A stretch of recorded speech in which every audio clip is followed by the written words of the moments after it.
Welcome back to Postscript Marie Antoinette. Today we're covering episode 3, Pick a Princess.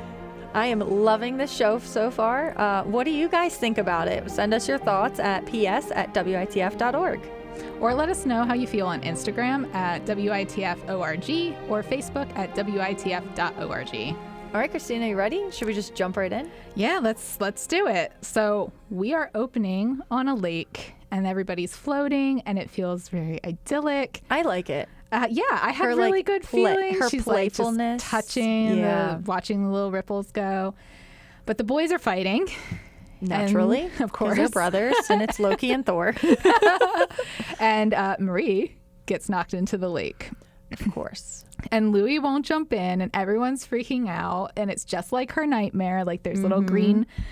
There's even like round plant life under there that like reminds me of the pearls in her nightmare. Oh my gosh, you would pick up on that. Everyone is panicking, but like to be fair, she was only under for a few seconds. I was panicking. I think she was under longer than a few seconds. Maybe. I mean, like even Madame du Barry looks a little concerned at this point. Yeah, at first she was like, ha ha. And then she was like, oh no, this isn't good. Like she could die. But yeah, like Louis just will not jump in. But why? Like that? I don't understand. So like my thought is maybe it's not common for people to know how to swim, or maybe it wasn't common in France for royalty to know how to swim. I think it should be common for a guy to go in after his wife that he just knocked into the water. Well, then there would be 2 dead people and Provence would get to be king. Oh, well. No, anyway. I mean, we know how this ends, so would Provence have been different? Actually, Provence does end up being king, I think, in the future. Yeah. But Marie knows how to swim. Everything's fine. She comes out, everyone's like, yeah, even in that dress, like, I don't know how she did it. At least it wasn't like the big poof one. Oh, right. Like with the undercarriage. She'd be down with all that metal. Yeah.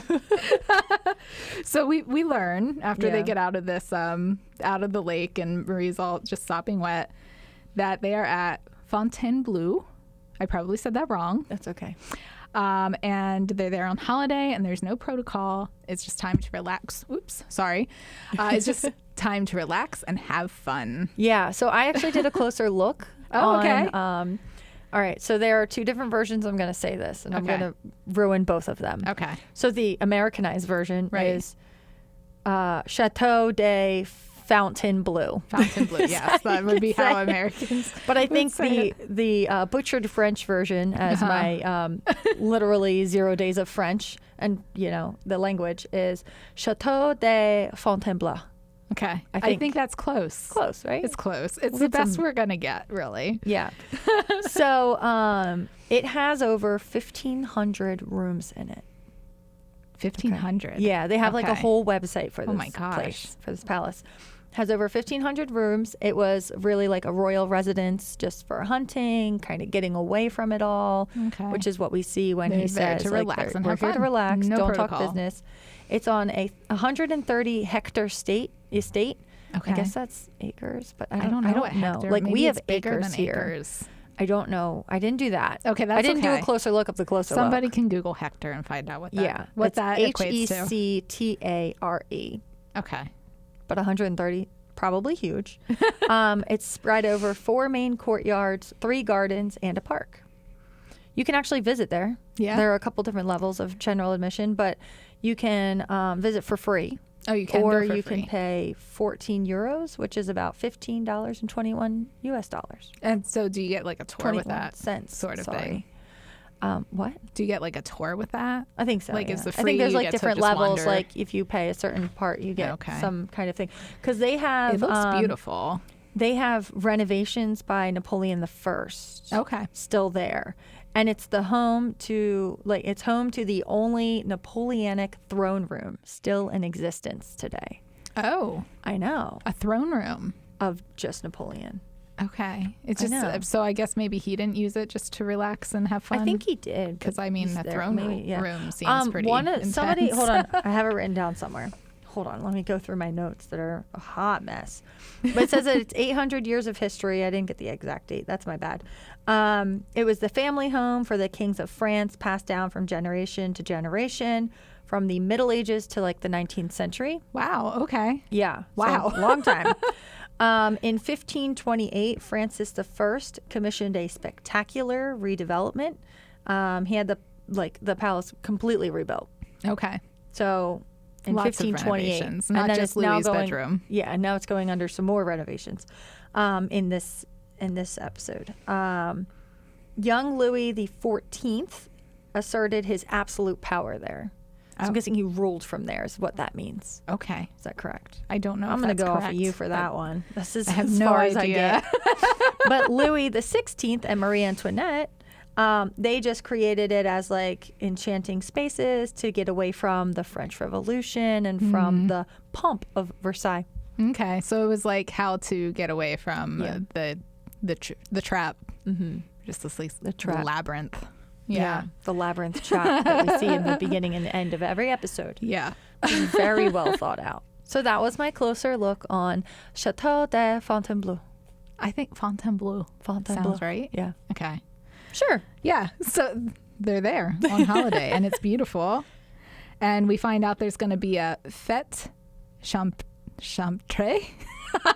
Sure. I mean, there's it's a party. Fête champetre. There is a big party, and it's a rural celebration, and it's sometimes described as a garden party. Uh-huh. So it's sometimes to honor a special guest, but this year it's to entertain the villagers, and they're going to welcome Provence's future wife. Mm-hmm. So that's who was all there, was the villagers are there. Yeah, in the background you see some people in like commoner outfits, and I think those are the villagers. Okay. Yeah. Good to know. The Duc de Chartres, right? I'm looking at Allie. Is that right? Chartres. I can't hack that. Chartres. He's overseeing the whole party. And the theme is Merry England. He says that the Prince of Wales is helping him throw this party, like I guess guiding his party planning. To make sure it's around, England. So, right, but it's accurate, I guess. Yeah, just as accurate as you can get. And Merci comes to visit Marie to see how she likes Fontainebleau. Mm-hmm. And so that's, oh my gosh. Read the note. Do you want me to read the note? You go ahead. Okay. So Julie, the maid, has had Christina fooled this whole time, guys.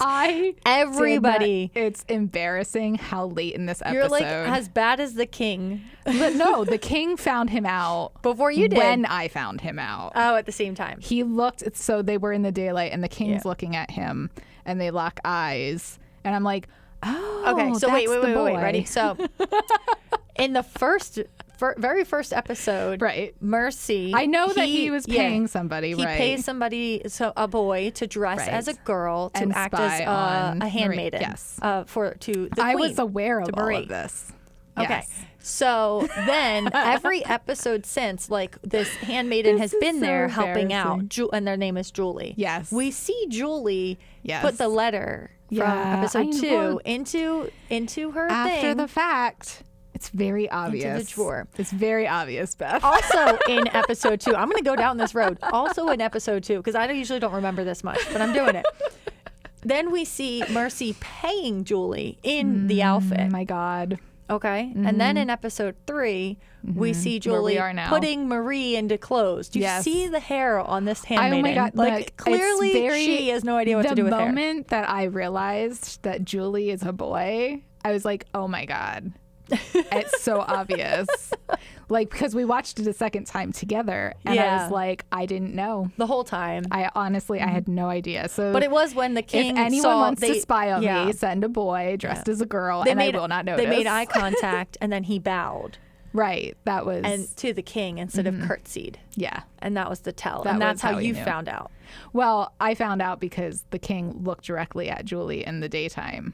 And I saw his face. But that was at the bow. Was that at the bow? Oh, yeah, he bowed there. He okay, I didn't notice that was the moment that he bowed. And then they're like, and then the king goes, and then when the camera looks at the king, he goes, like, and he noted. Yeah, like, I'm going to remember that for later. And then Provence sees two maids running away together. Well, they kiss, and I just thought it was two maids having Italian, so I don't know what to tell you. It's so embarrassing. Yeah, you're probably not the only one. We probably have listeners doing that too because you just didn't pick up on it. I think I'm the only one. It's okay. Julie is there. Julie is there as Mercy comes to visit Marie. I mean, Mercy knows that Julie is a boy. Yes. But she says that she is trying to teach Julie how to be a lady's maid. Trying because she's a boy and not a lady's maid. Right.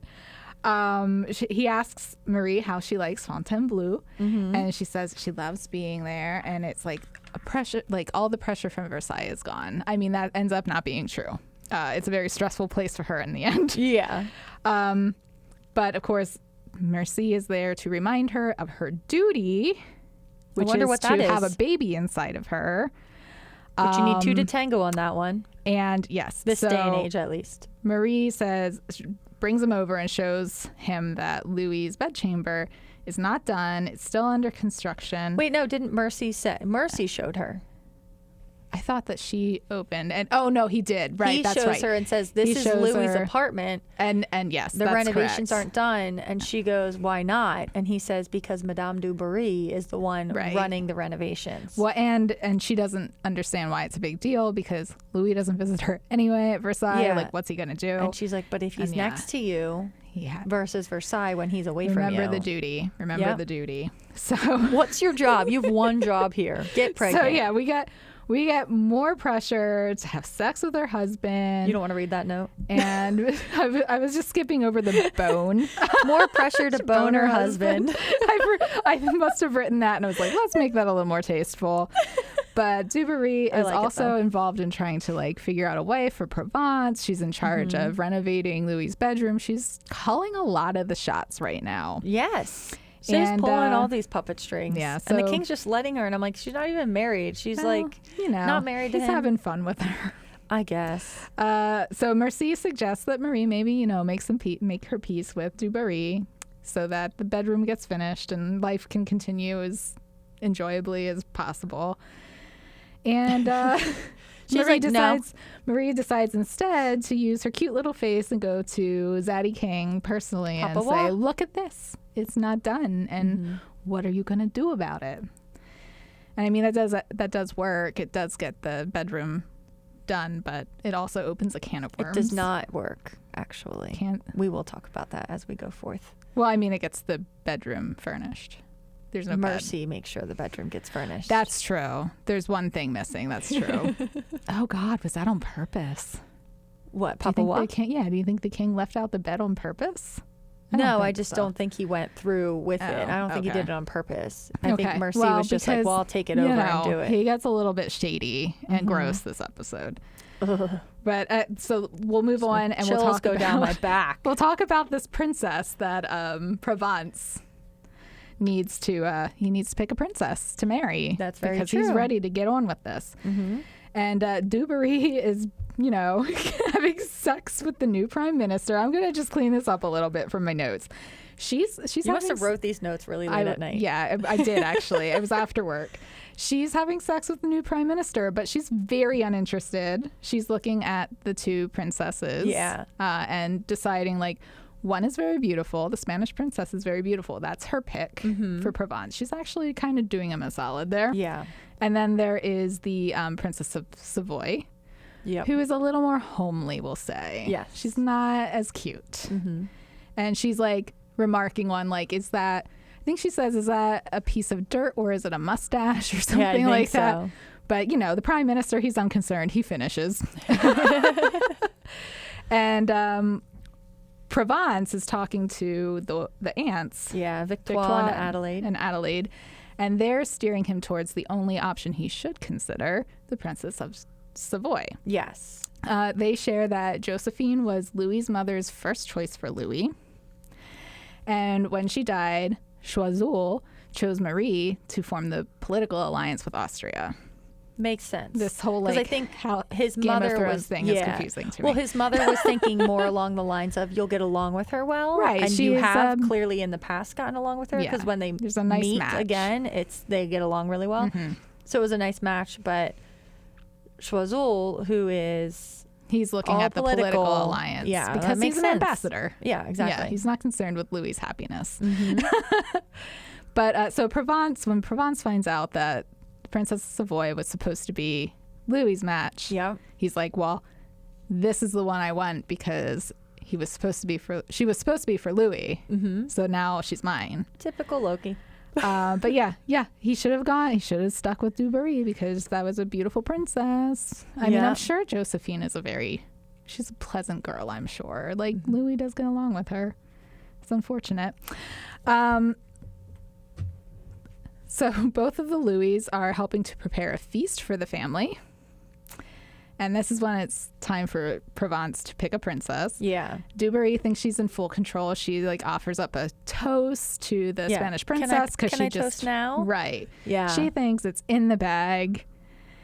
And Provence answers with a toast to the Princess of Savoy, and he looks real proud of himself when he does this. Yeah, and it's interesting how she's just like, what does that even mean? Like, why are we doing that? Why are we toasting her? Why would we toast her? Yeah, exactly.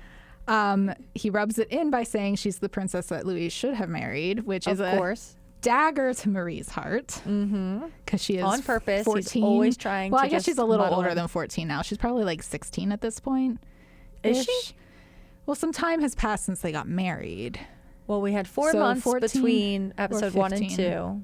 So she was 14 and a half. Okay, so maybe 15. And then she's still a teenager, though. Yeah. And she's not happy. The king reprimands Provence. He says, "Sit down, you're making me giddy." And I kind of liked that line a lot. Yeah. And he stabs Provence in the heart by saying that he has to ask his brother for permission to marry. Nice try, Provence. And Louis looks uncomfortable. Provence looks upset. But now Louis has control, not Du Barry, over the future of Provence. But it's only Provence being able to marry in general is in Louis's hands.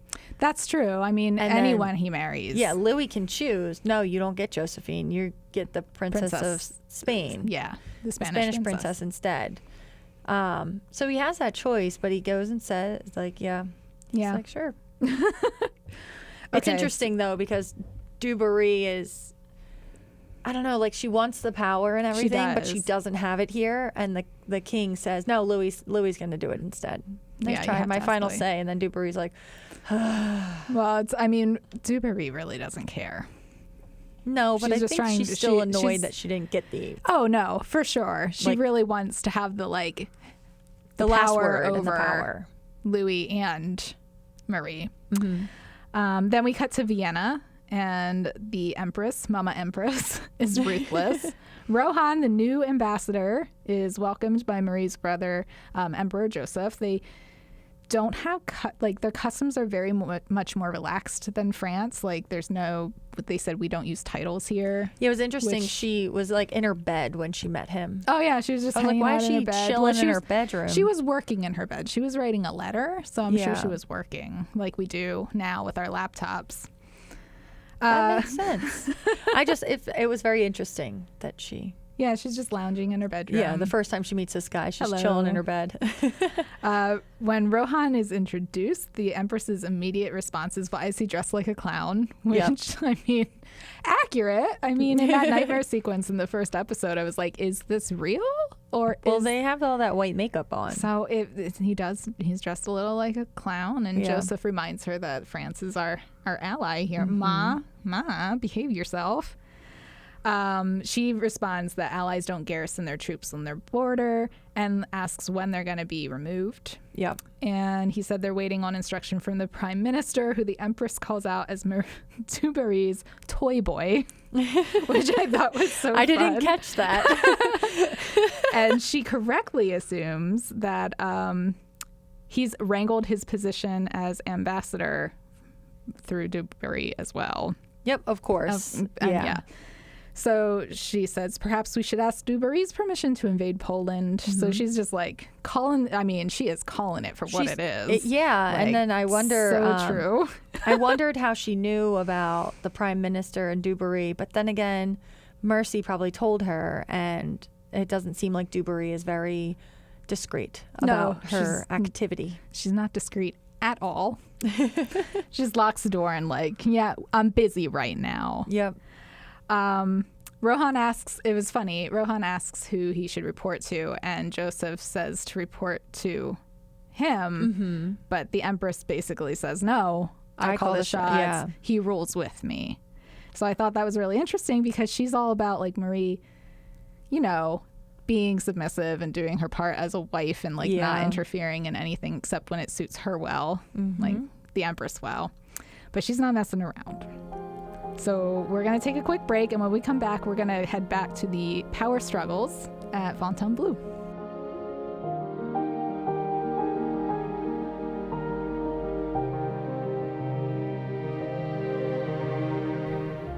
Welcome back, everybody. All right, let's get into, again, more of this power struggle. More of the power struggle between Dubarry and Marie. All right, so the king is leaving Dubarry. Papa Wa. To go to Marie. And you can tell that Dubarry is kind of losing her grip on him, or is afraid she's losing her grip. And she asks him where he's going. And he says, don't be so clingy, my love. Which is never a good sign when a guy calls you clingy. Also, I hate it when they do that because it's usually, you know, it's legitimate most of the time.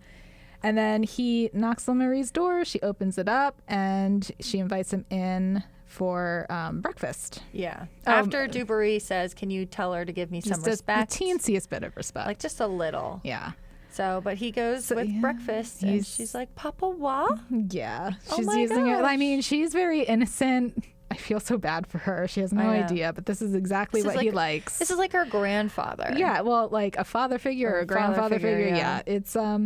It's disturbing. But anyways, he serves her breakfast. She opens up one of the plates and there are, I don't know, horse stirrups inside. And she gets so excited because he's presented her with a horse. Honestly, I didn't think it was stirrups. I thought it was like some kind of sex swing because of how creepy he is. Right. Well, and I was very nervous. Super creepy. But no, so creepy. So far, it's still innocent. He presents her with a horse, and she's so excited. But we know where it's going. We know where it's going now. I thought it was going. You thought it was going there. Sex swing. I mean, I was still not sure. So it's a horse. They're very playful. She says, oh, but Mama will never let me. And he's like looking around the room going, Mama? Mama, where are you? And I thought that was really adorable. But then it turns weird. Yeah. She shows him the apartment. She shows him the empty apartment. And she goes, but look, Louis can't come visit me. Like real sad and pouty. And he's like, well, that won't do. And the king kind of makes his move. He's like hugging her from behind. This is when I was like, things are going to go sideways here.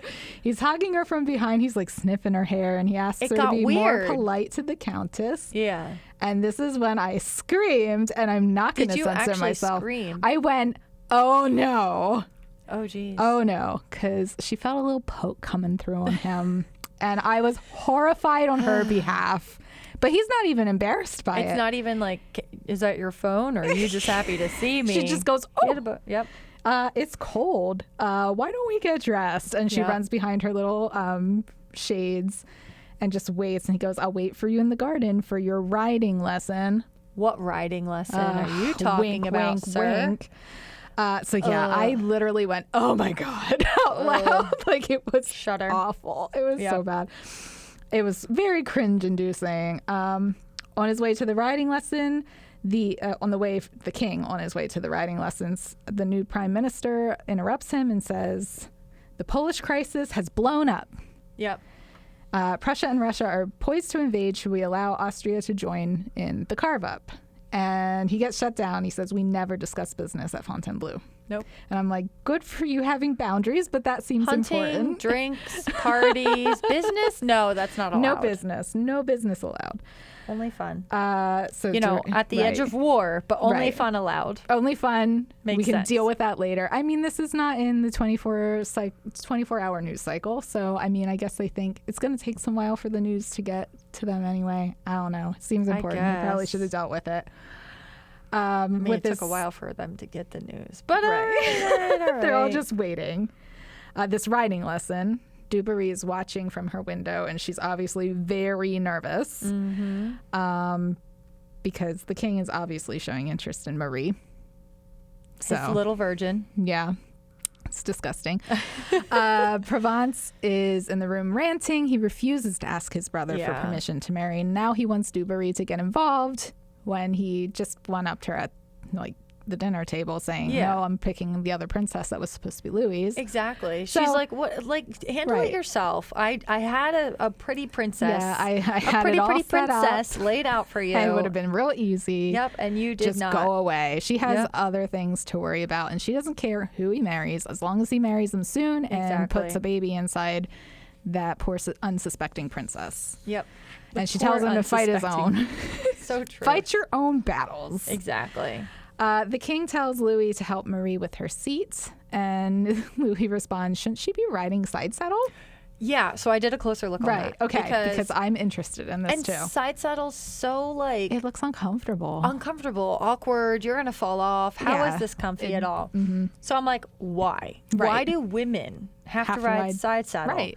Like, I could see men, they have like their balls that would hurt. Do you know what I mean? No, I understand. It's a sensitive area. In the way. Why don't they ride side saddle? Women don't have anything in the way, but men do. But whatever.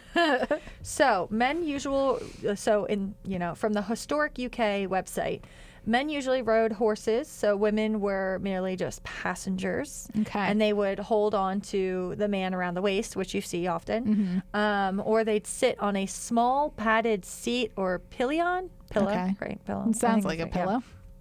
So, partly due to their long, heavy skirts, like that's why they had to ride side saddle. Get that all up over. Yeah, instead of riding astride, which is what when you're straddling the horse. Exactly. Yeah. Thank you. Side saddle preserved the lady's modesty. Yeah, that's some BS. Because apparently, strapping your legs on either side of a horse to ride it appropriately so that you don't fall off is inappropriate and not modest, unlike men, because they're modest when they do it. It doesn't matter. They don't have to have modesty. Exactly. It doesn't matter. So the idea of it being indecent for a lady to ride astride was traced back all the way to 1382. Okay. 80? We'll see. 1382. 1382. Yep. Okay. So when Princess Anne of Bohemia rode side saddle across Europe on her way to marry King Richard II. Oh, that's okay. All the way across. That feels like that would be a long journey to feel like you're going to slide off the side of a horse. Yeah. I would have asked for a carriage. I would have had a carriage. And then it's also seen as a way to protect a woman's virginity. Okay. Because apparently you are no longer a virgin if you ride a horse astride versus like side actual saddle. ride a horse, not in a dirty way. Like a legitimate horse. Legitimately ride a horse. Yeah, not the ride a horse, ride a cowboy thing. And then shortly after, it was considered like vulgar for any woman to ride astride. Like, so, why do men do this to us? I don't know. Like, it just feels like the opposite of what is it? Manspreading? Is it manspreading when they like put their legs out in a V so that nobody can sit beside them? I think that's the term. Oh my gosh, it's so annoying. It's like the opposite. Like, we always have to have our legs completely together with an aspirin between our knees. Yes. I like that, with an aspirin between your knees. I don't know where I heard literally that. How close our legs have to be close because men have to spread out. It's obnoxious. They don't have to. We always make ourselves so small for I men. know. We're done. I'm taking women. up space, man. We are done with this. We got to take up space. Marie's taking up space because she's on this horse. Exactly. And she's riding it properly. She's like, I'm just going to do it. Because she refuses. So I really like it. She also admired Du Barry at the beginning because Du Barry was riding a horse that way. So it's kind of mirroring that, like, the devil may care, essentially, attitude. And I think Marie's at the end of her rope, too. She's, like, so done with it. She's like, I'm just going to do it at one. I'm going to do it anyway because I don't care. Everybody knows I'm a virgin, so here we go. Maybe exactly. I won't be a virgin if I ride this way. Everybody is just laughing at me all the time. Yep. So Louis does come over and he tenderly makes sure that she has her hands on the reins and like her foots in the stirrups. And it's a very sweet moment. I really liked that. That's really cute. And then we see Louis kind of like stomp off because he's uncomfortable. Well, he doesn't know how to walk either. He just stomps. And Louis and Provence go off and have a private moment in the woods by a lake. Yeah. And this is like the most he's spoken the entire episode. I mean, the entire series so far. Literally, this scene. Yeah. The whole... And we find out Louis can talk. I know. And he has quite the voice. I know. Provence says, "Are you enjoying the view, brother, making plans for when it's all yours?" And he says, "You can have it." So he doesn't want to be king. He doesn't like all this. Provence says, "I can arrange for you to be flung in a ditch. Would you prefer to be buried alive?" And he says, "I am buried alive." So he really doesn't like this. Provence says, "Don't deny me the right to be a man." And Louis counters with, "Don't rush into something you're not ready for." So we're getting a lot of like detail as to like where Louis is coming from. He wasn't ready for marriage. He doesn't want to be married. He doesn't want to be king. He was forced into this against his will, essentially, because it's just the way things work. Yep. Because he was the firstborn. Yeah. And he doesn't want anything to do with it. I think he genuinely cares about Provence because it is his brother. I mean, Provence is a little shit, but it is his brother. And I think he's trying to let Provence have a better life than him, have control over it. And Provence says, "When are you going to unbutton your breeches and screw your wife?" Like, come on, Provence. Like, oh my God, for the love of God, read the room. Like, he's actually having a moment with you. Yeah, he's like just spilling his heart out. I know. And this is when we find out that Louis can't speak to Marie because he's terrified of her. She's so beautiful. Yep, and she's an Austrian archduchess. Yes, so he's just terrified. I was like, I don't know. I felt like the scene was good for them, and it was good. Like, it was a good opportunity for them to grow their relationship. Yeah. But it shows that like Louis cares about his brother, and Provence only cares about himself. Yeah, Provence is a selfish little bee. Yeah, he's the worst. He is. And I'm like, ugh. He's just. I think it's just that he's young, like.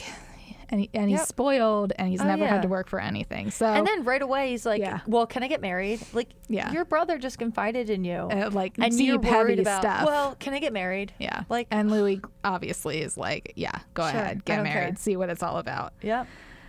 And so Louis is kind of an emo boy, and this is the moment in the series where I realize that he's kind of my type.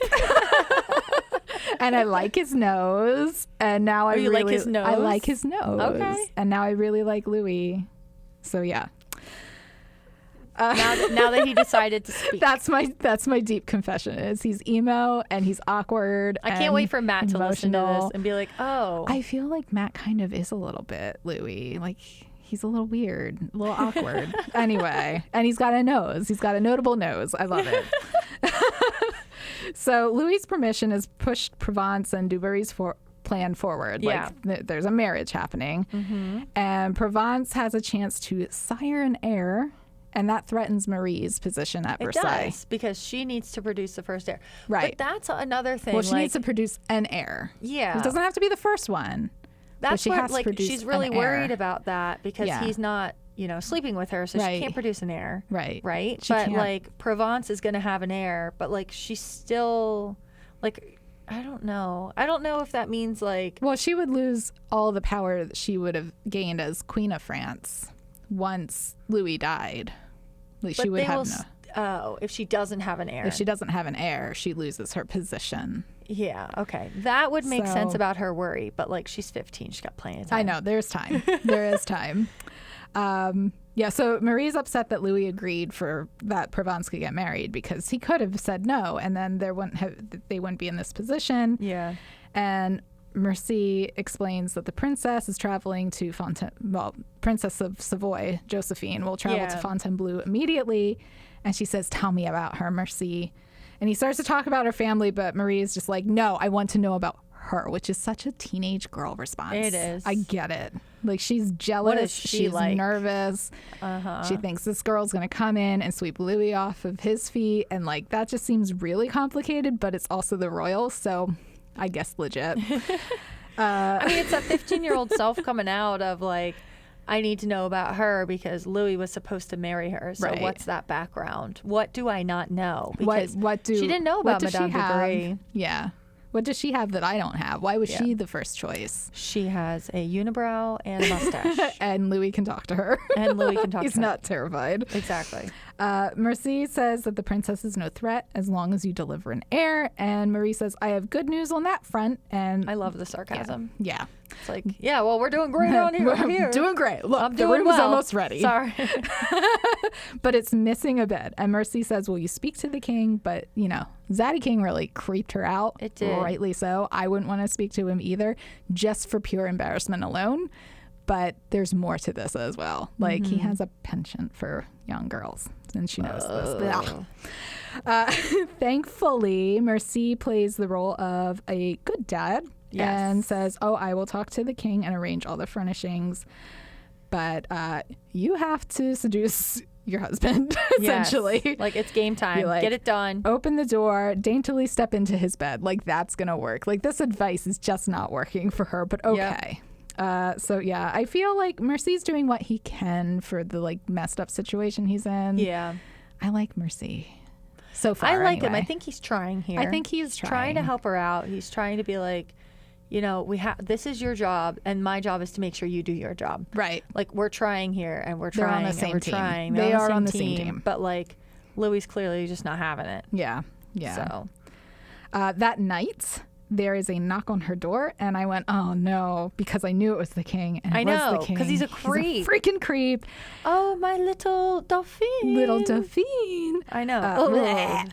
So she's like super uncomfortable for obvious reasons. And so are all the viewers. Right. Like, I think we're all like, oh, God, no, stop, get away. You're her grandpa's age. So she flees her room. And I thought that she was going to Louis, but she's going to Limba. And then Louis was coming to her. And I was like, they're going to pass each other. They're going to pass each other. They're going to pass each other. This is the moment. They're going to see each other. Or it's going to be one of those moments where they both arrive at the room and they're not there and they're disappointed and upset. But then they're going to go back and they're going to pass each other. Like that. Like they had opportunities here. That's what I thought. As a kid, like my neighbor lived on the corner. And we could go two ways to get there, either around the corner on the street, like not the street, but like the sidewalk, or go through our backyards because they were kind of connected. So we would just do either way. And my sister was best friends with that person and like hung out with her all the time. And the person comes to knock on our door right as my sister leaves to go through the back. And we're like, she's at your house. And she goes, oh, I was just there. And it's like, oh, okay. So then they both turn around and go go back the way they came. That's what I thought was going to happen. And then we're like, she just left. And then they go back the other way. Oh, God. Because, and then we're like, they just left. And so then I think they called each other at that point. And we're like, just stay. This is where we're going to hang out. So I thought that would like happen. But then like eventually they'd clash into each other. Yeah. But she went to Lambal's apartment. She did. She went to Lambal's apartment. And now we're in this situation where Marie is obviously just very comfortable with Lambal. But Lambal seems to have a bit of a girl crush on her. She does. Like, it might be an innocent girl crush. But like, yeah, poor Marie. Like, she's a hot commodity to everybody but her husband. I know, right? She's just trying to like confide in people and get she some kind of sort of comfort and trust. And like, Papa Wa was doing that for a little bit of time, but now she's uncomfortable. But like, Marie is asleep on this bed, and Lambal is like caressing her shoulder, smelling her hair. And I'm like, okay. But then like Marie's like actually asleep when somebody's looking in the room. I think it was the cousin, right? The cousin's looking in. Yeah, I think it was the cousin was looking in because he makes a snide comment basically implying that they were like together. Yeah, which is... And well, I mean... I think Lambal would like it. Yeah. And this is when the two maids kiss. No, and Provence sees that, and you missed that. I missed it again. Yep. But Louis, in typical teenage boy behavior, writes in his journal, I visited the Dauphine. She was not there. I shall not visit her again. Yep. Sounds about right. So back in Vienna, Mama Empress isn't happy. Of course. If she did her duty, the arrival of a princess would be irrelevant. Very true. But she's heartless. Clearly, Marie is not doing her duty. Right. But, like, she's trying so hard. Yeah. Louis is not doing his duty. Let's just be clear about that. But at least the brother knows this. Like, marriage is not about personal indulgence. It's their career. That's what her mom says. Yeah. And then like her brother's like, you have no heart. Yeah. It's like, come you on, were born dude. without a heart. And she's like, I don't have the time to have one. I'm busy like running this place. Yeah. So Russia and Prussia are poised to invade Poland, and they've been left in limbo because the King of France has been teaching Antoinette to ride. But if Mother would have taught her how to ride or the mechanics behind it, they might not be in this situation, but they probably would still be because Louis is just not interested. Well, what are they teaching to ride here in this situation? I know, because that's a double entendre. Papa Wa is not teaching her how to ride. Papa Wa is teaching her how to ride a horse. Yeah, Papa not Wa would like to teach her how to ride, though. I think that's what they're playing Madame with. du Barry, I think, did a great job teaching her. That's, well, trying to, yeah. Trying to. Yeah. Until lessons came to a complete halt. There's just a whole lot of, there's a lot of play on words here. Mm-hmm. Joseph suggests that they use Mercy to open up a channel of communication. And yes, so Mercy is once again in the middle of this doing everything. Sexcapade. Yep. All right, everybody. Well, let's just take a quick break. And when we come back, we will talk about Louis's bed. Okay.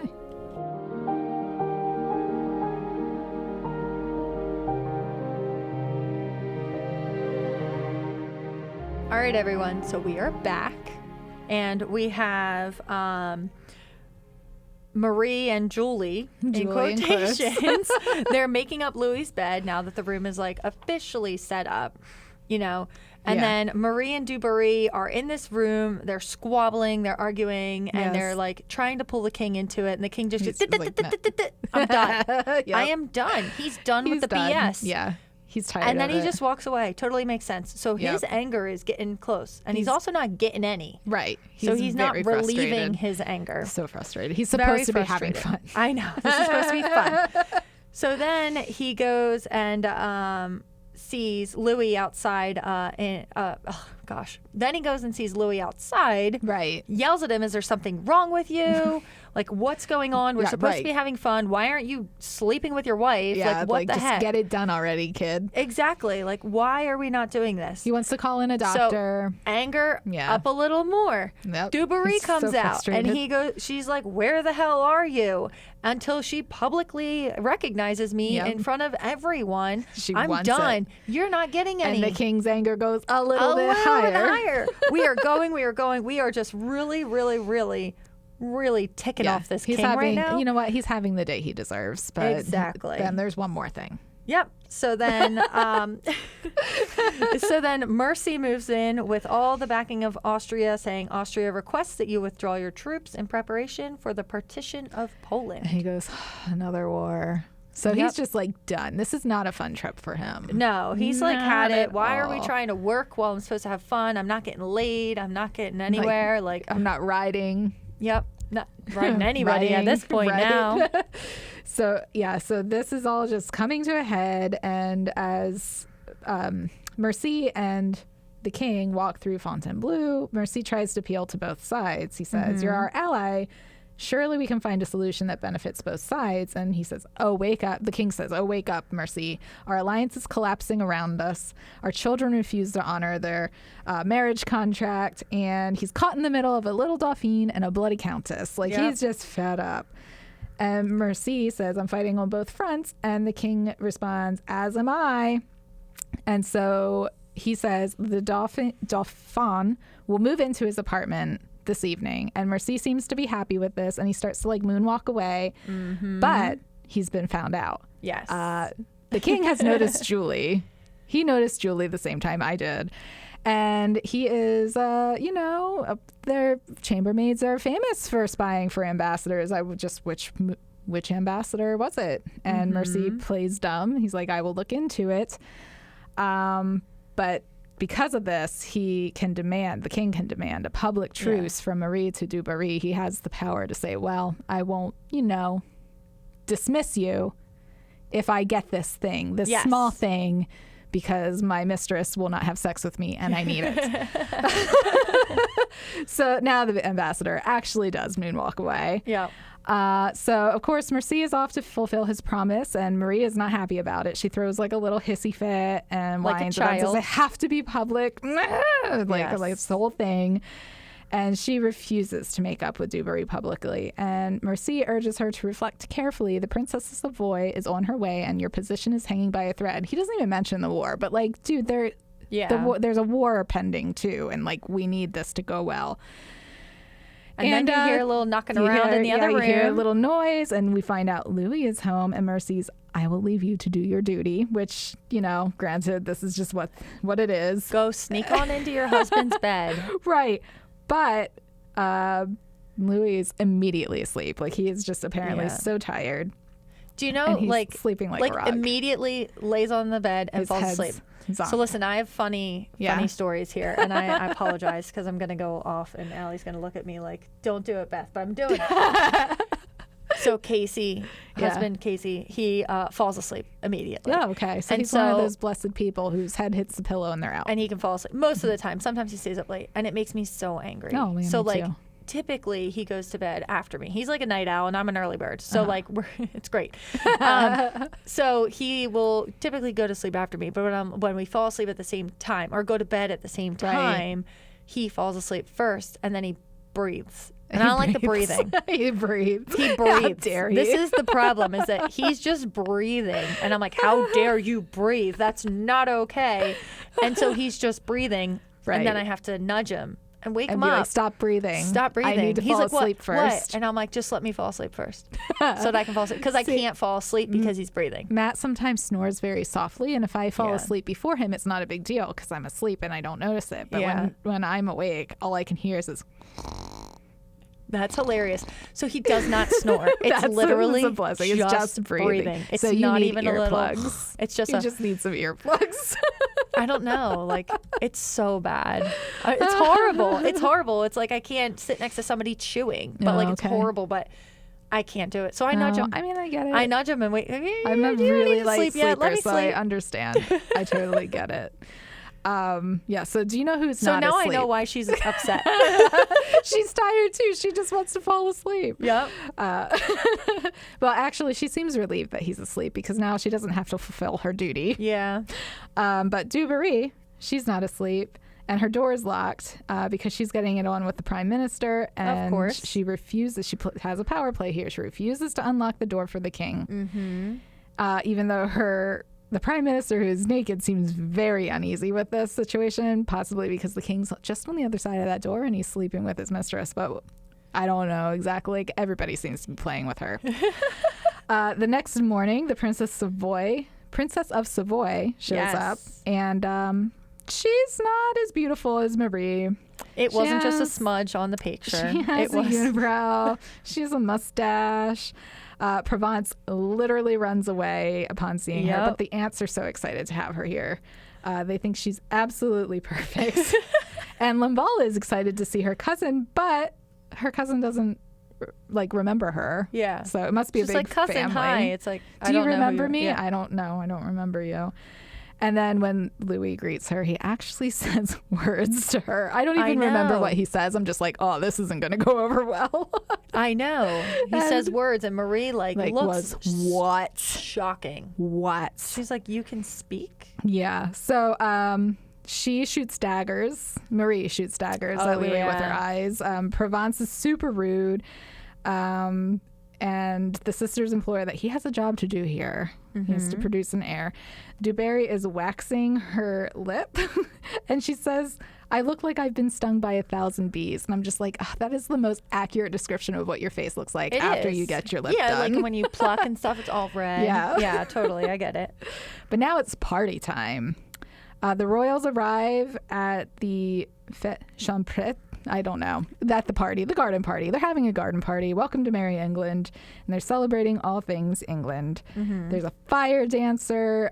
There's like a green man effigy in the background. It feels very like spring May Day festival. It's I guess it would be very English. And the princess is sitting there talking to the sisters. And she says, I believe I should have been Louis's wife. And the aunts agree.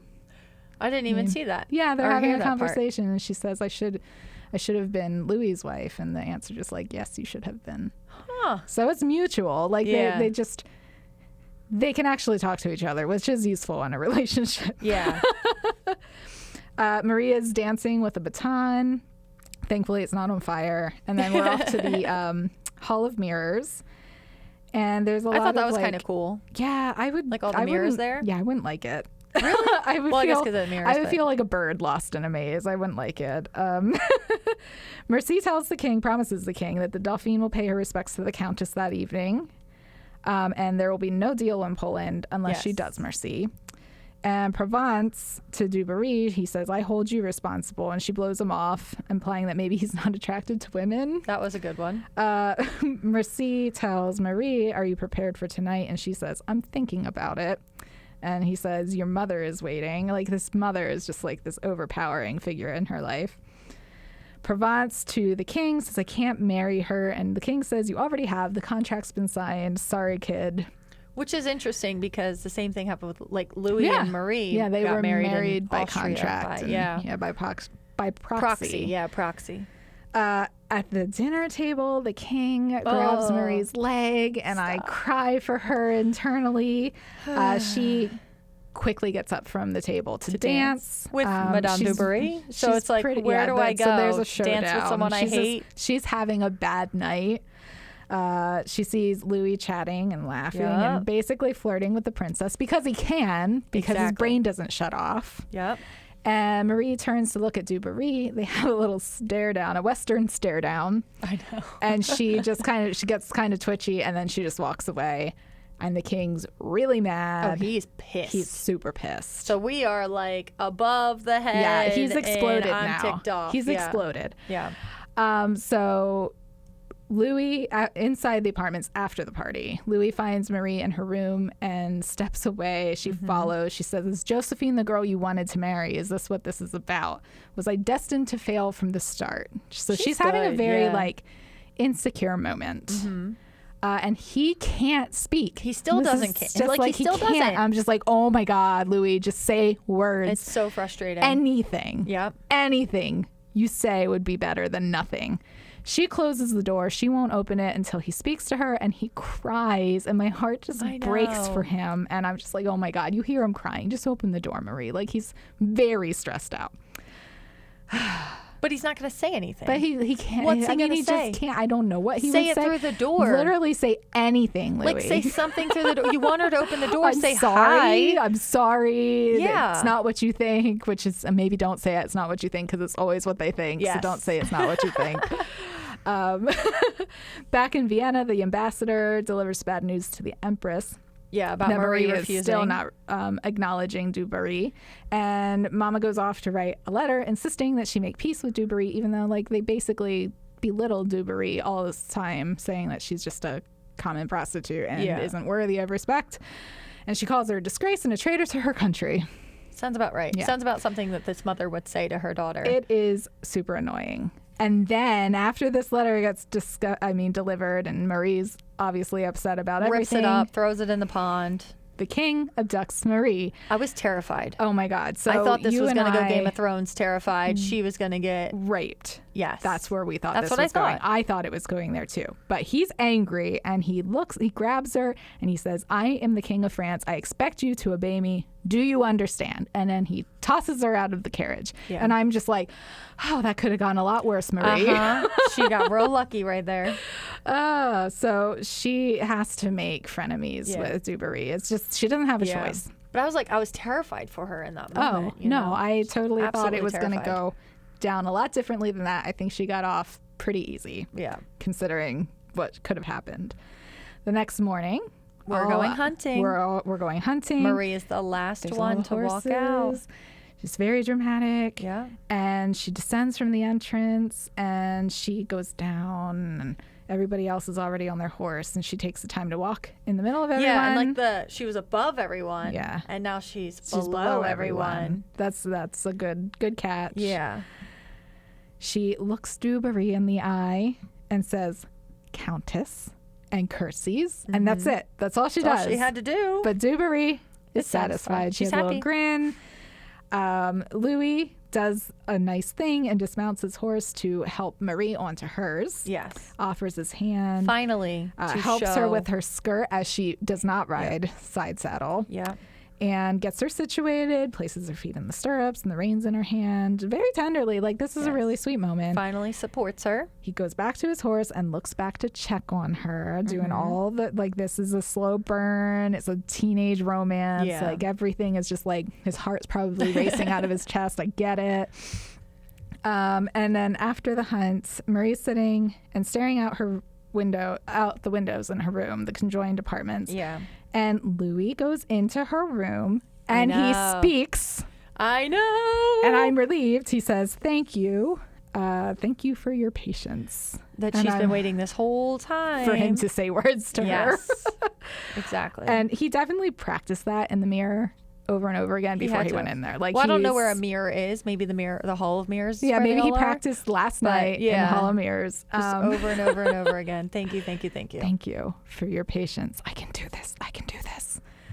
Back in the apartments, Marie tells Louis, I don't feel safe here anymore. Or I don't feel safe here, not anymore. And that his family frightens her. Like, same girl, same. They're all insane. They are. Like, I'm nervous for her, and I get it. And she wants to go home. Yep. Totally, like, sane answer to this whole situation. I don't blame her. I'd want to go home too. Yeah, I'd bring my dog. Take me home. I wanted to go home a long time ago. I'd rather go with my crazy mom yelling at me that I'm a disgrace. At least I know. At least I know how I'll be treated there. She'll talk to me. Yeah, she'll say words. It won't be pleasant, but I can deal. Yeah. But Louis, he's so sweet. He says, "Don't leave me. I'll protect you." And like tears. I want to believe you, Louis, but you're not the most protective person in the world. I think you want to protect her, and I give you credit for that. It's so sweet, though. And so they're holding hands, and I thought it was so funny because they both start shaking each other's hands. Like, it's such a teenage thing. It is, and it's so sweet. Let's hold hands this awkward shaking way. But she leans into his chest and he holds her. And again, I'm sure his heart's just going in his chest. Because I've been there where I'm like, I have my head on somebody's chest and I'm like, boom. Oh yeah, that's a fast heartbeat. Things I like are going listening well. to the heartbeat. It always calms me down. So yeah, what did you think of the episode? I thought it was insane. It is insane. As always, right? It just never ends. But there's like little nuggets of romance happening. It is. Which they're budding. I like it. I like that because, romance is my jam. All this drama I can do without it. I just want to know how they become friends and then lovers and then husband. Well, they're husband and wife, but like actual husband and wife. Yeah. So yeah, I'm excited about it. I'm excited too. Yeah. We want to know how you feel about the episode too. So email us your thoughts at ps@witf.org. Or please engage with us on Instagram at WITFORG or on Facebook at WITF.org. This podcast was produced by Amorós for WITF. I'm Christina Zeiders. And I'm Beth Cappello. Join us next week for part 4, The Queen of France. Excited. Ooh, I like that title. Although this does mean Zadie King is dead. Nuh-uh. Because she can't be queen until he dies. So this is fine. This is fine. Sorry, Zadie King, but we need to go watch right now. Right now. Ooh, I'm ready. I am too. Okay. See you next time. Week.